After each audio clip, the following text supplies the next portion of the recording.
So I was recently going through old games I've played on my PS5 when I came across my favorite games of all time, Star Wars Jedi Fallen Order and Star Wars Jedi Survivor. And when I looked at the trophy lists, I realized I didn't even platinum any of them, which is an absolute crime.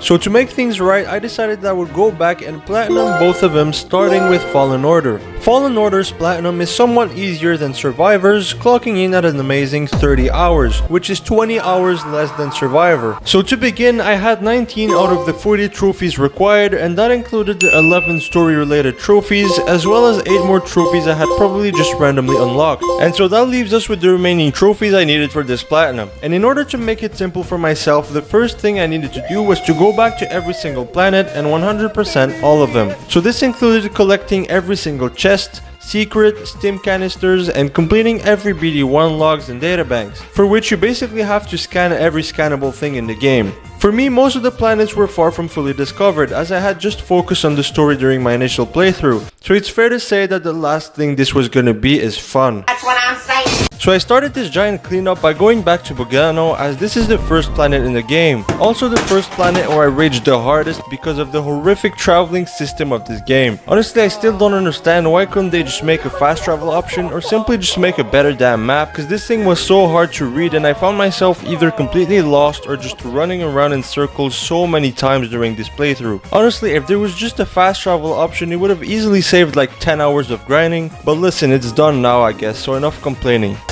Trash. So as I said, I went back to Bogano and fully explored that planet, which took me quite some time. But since it was my first planet, I didn't get any of the 100% trophies, so I quickly completed some of the missable trophies since I was there. I did the Cal Got Your Tongue trophy, for which I simply just needed to slice Ogdo's tongue, something I wish I could do every time I hear Seer speak. I also defeated an enemy using only kicks, which must be quite humiliating as an Imperial Stormtrooper. Then, as I was done with Bogano and had it fully explored, I went to Kashyyyk next and did the exact same thing. And thankfully this planet didn't take too long since it's kind of just a straightaway, meaning it's not too difficult to find your way around despite the retarded map you have. So it didn't take me too long to complete this one, and also since I was there, I got a trophy for defeating 20 enemies with explosives, and also perfectly dodging I don't know how many enemies for another trophy as well. Then next up I had to go to Ilum, which is basically the icy planet where you crafted the new lightsaber in the story, and it took me literally less than an hour since this planet is very small and there's literally nothing inside there, a bit like my head. And then I went to good old Dathomir, and I'll tell you right now, I did have to eventually look at guides for this planet because I was literally spending hours running around the map trying to figure out how to get from one point to the other, which was literally painful. I had no fast travel and an absolutely useless map available to me, and this planet is full of little secret pathways and locations, making it insanely difficult to find your way around. Anyway, after watching a guide or two, I fully explored this planet as well, reaching 100% completion, and it got me a trophy for discovering 75 Force Echoes. And finally, the worst one of all, I had to 100%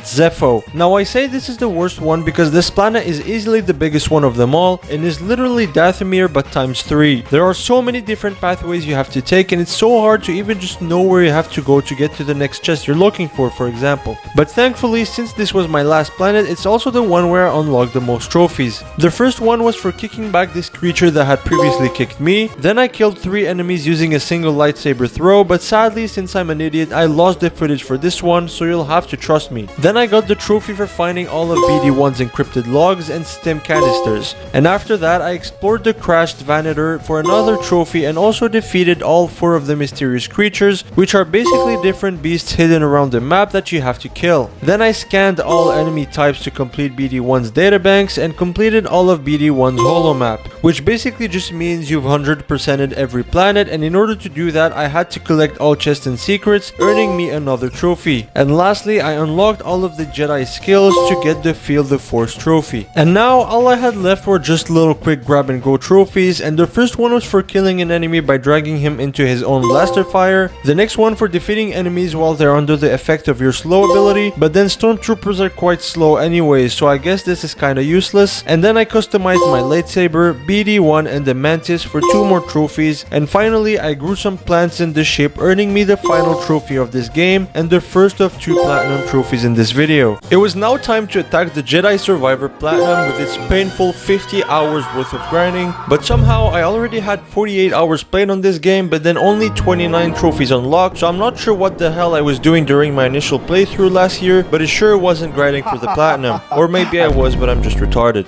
So as I said, I had 29 trophies to start off, and right off the bat I went and did the get down from there trophy, where I just needed to kill enemies while having them lifted in the air. I just did it by respawning the same enemy over and over and shooting him until his brain popped, and the trophy as well. So to start this off, I decided to go straight after the most tedious trophy of them all. It's called Splurgle, and you unlock it by collecting all 100 Pirate shards in the game and using them to purchase all of Doma's merchandise. And my god, this trophy was so insane, it took me literal hours to complete, and in fact this was definitely the worst trophy I've ever had to get. And while doing it, I also unlocked a trophy for visiting the Funky Caverns, since I had to collect a shard that was located in them. But at last, after around 10 to 11 hours of searching the map for these damn shards, I got them all and got 2 trophies for it, including that Splurgle trophy.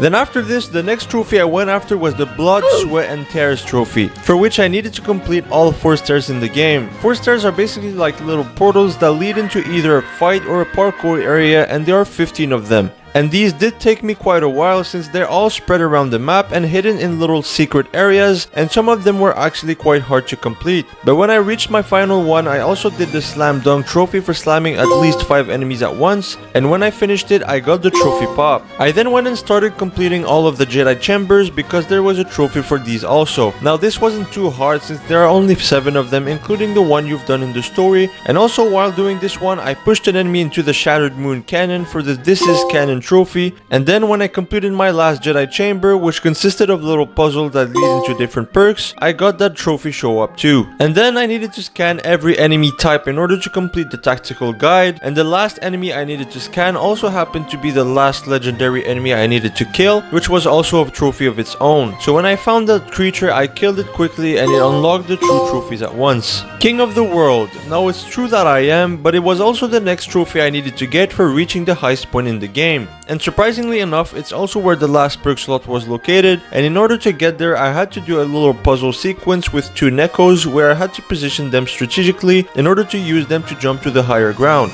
And so when I got up there, I got the first trophy pop and also picked up the final perk slot to equip a perk in every slot, and got that trophy as well. And then, because I'm addicted to video games, I went and played a game inside the game, and these Holo Tactics games were actually very fun. And since I'm a god tier gamer, I won all of the games easily and got the Gambler trophy. And for the next 2 trophies that weren't just grab and go trophies, I needed firstly to have recruited everyone to the saloon, and also needed to fill the aquarium, for which I just needed to basically discover every fish type in the game. Now because I had spent so much time scouring the map for the Priorite shards, I had already recruited pretty much everyone except for the Jawa. So I went and did that and got the max capacity trophy, and then I did the same thing for all the fish types and got the trophy as well. Now I was almost done, and it was now time for the quick grab and go trophies and combat trophies. The next 3 combat trophies I had to get were all done in the training thing, because it was easier that way. The first one was called One with the Force, where I just needed to evade 50 enemies using Cal's weird dodging skill, and after farming it, the trophy eventually popped. Then I had the So Uncivilized trophy for killing 10 enemies using the point blank skill, and to do this I just had to shoot them right before they hit me, and soon I unlocked the trophy too. And finally, for the pinpoint trophy, I had to use another special ability that I forgot the name of 10 times and got that trophy as well. And then all I had left were super quick grab and go trophies, and did it all on this poor little training dummy by hitting it while wearing a headband and also drop kicking it while wearing a mullet. And I also got a trophy for wearing a pink poncho, which Cal seems to be addicted to, but I forgot to record this one, so screw it. I then customized my blaster, scanned an enemy through BD1's binoculars, and finally I planted all the seeds in the garden, and all I had now to do was wait around for around an hour for them to grow all. And then I came back an hour later and the trophy showed up, followed by the Platinum trophy. So that's it for the Fallen Order and Survivor Platinum, which, man, these games are so amazing. A bit tedious for the Platinum though, especially Survivor, but the fun of the game makes up for it. So thank you for watching, I'll see you next time.